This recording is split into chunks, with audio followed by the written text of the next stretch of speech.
Buffett Foundation came to Virunga at a time when we'd never really been under the same level of stress and pressure. The park was profoundly threatened by civil war. A lot of foundations will not work in places of conflict. They don't want to take the risk, they're concerned about the outcome. But to me, that was a challenge. We're a national park that has enormous security problems. We have over 12 armed militias that live in or immediately around the park. There have been 4 civil wars since 1996. So being able to bring back the rule of law is a critical ingredient. It's the first priority in terms of bringing peace back to Eastern Congo.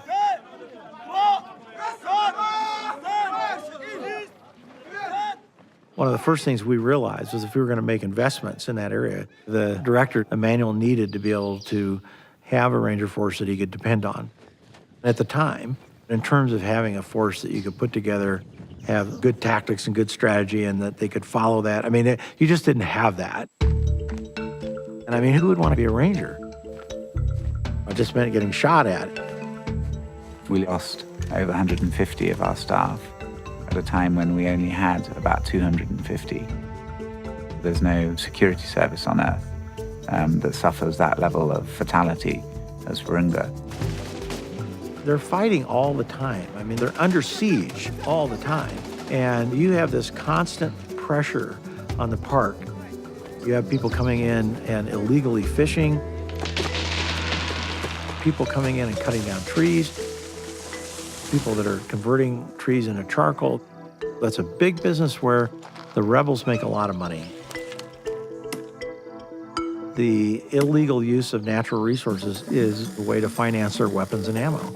It's a pretty vicious cycle, and it's something that without the right ranger force, you can't break it.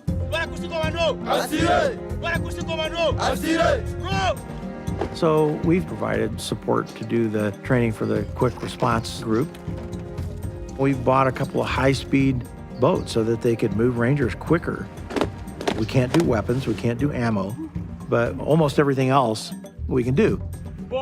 Better boots, good uniforms. I mean, you know, some of that is morale. Some of that helps them do a better job. Le parc de Virunga est important pour le pays. Allez, accrochez! Le parc est en train d'engager au moins beaucoup de jeunes qui étaient à chômage. Je veux qu'ils puissent être aussi plus forts et être motivés de ce qu'ils vont faire aussi. La vie qu'ils vont amener dans les terrains, ce n'est pas toujours facile. Il faut être toujours motivé. Ça, la motivation, ça, la morale, ils ne peuvent pas le faire facilement. 1, 2, 3, 4. 1, 2. We've been able to triple the size of the ranger force and begin to have a very real impact on stabilizing the region. There is a history of conflict between the local people and the national park. It's born of a sense of injustice that we feel is entirely justified.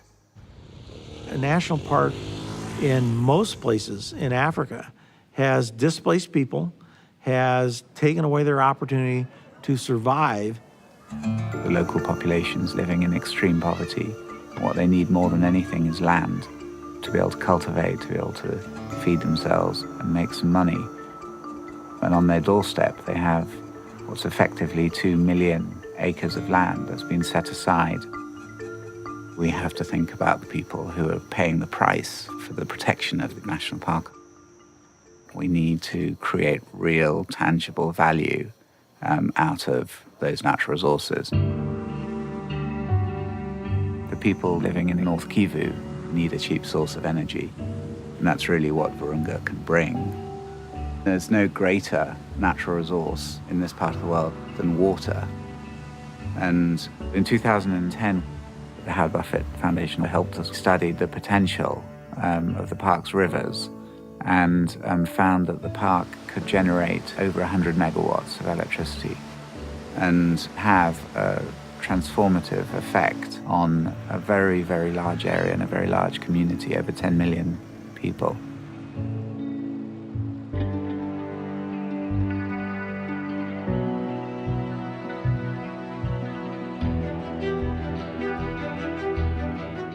Energy changes everything. It can provide a whole host of opportunities.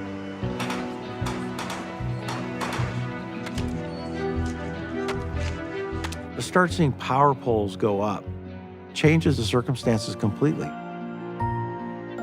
The physical change is what people could look at and say, well, it can be different. When we started to really get involved in Virunga, they weren't generating any of their own power. A few people had small generators, but they couldn't get fuel, so they never had a reliable opportunity for their business. We built Metebi during conflict.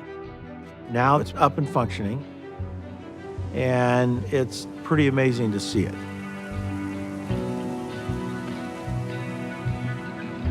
And that's where it all starts, is once you provide cheap, clean energy to rural communities, miracles start to happen.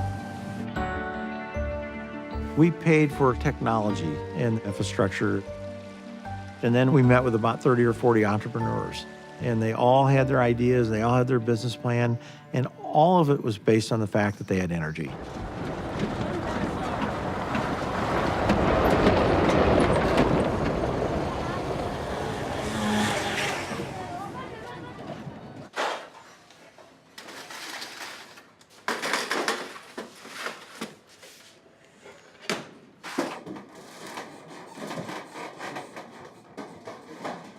Nilikuwa natengenezea mikate kwa nyumba na ninatumikisha makara. Nilikuwa natengeneza kuse mikate sawa desa au katresa. Inisumbue tena sababu nilikuwa nafinyanga na mkono ninachoka. Jo ninakamata proje ya kupia sasa tengenezea hapa na kura. Na tunafurahi sana, ina facilite.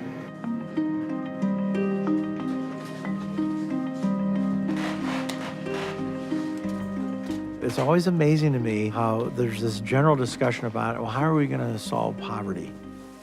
It's very simple how you solve poverty. It's not simple to get it done, but the answer is simple. The answer is you make people economically independent. People need to earn a living. Wakati yenye nilikuwa natumika kwa nyumba, nilikuwa natumika watu 2. Lakini hapa ninakamata watu 5.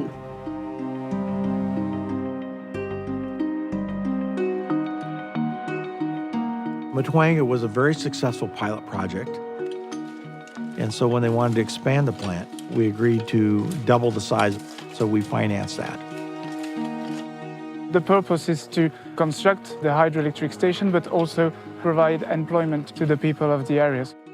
This is why we don't use a big bulldozer here, because it is doable by hand. The electricity will stay in Mutwanga and will be used for example, for the soap factory, which is already expanding.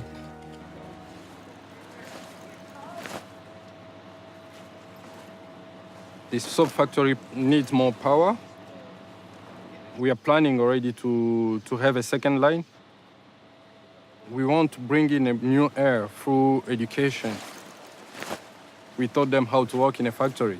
I remember at the beginning it was a hard time for people to understand that you have to come at a certain time in a factory and go back at a certain time, because people are not used to program.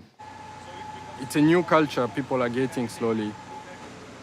And the soap is a great story because Eastern Congo, they would produce the raw product that was required for the soap, and they would ship it out, and then they'd make it in Uganda, and then they'd ship it back. And so people in Uganda were making the majority of the money. Being able to produce things that come from the natural resources within Congo changes the whole dynamics of the economics. The home run is that you start to create enough new opportunity that you reduce the conflict. People say, hey, I don't want to pick a gun up and fight. I don't want to take the risk that goes with this. I can actually do something productive that doesn't involve conflict.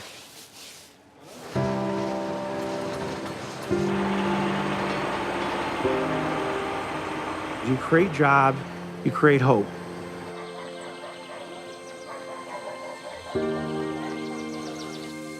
One of the things about Congo in general is that its two greatest riches, which are water and its human resources, have never been properly developed. That's really why Congo hasn't been able to achieve its full potential.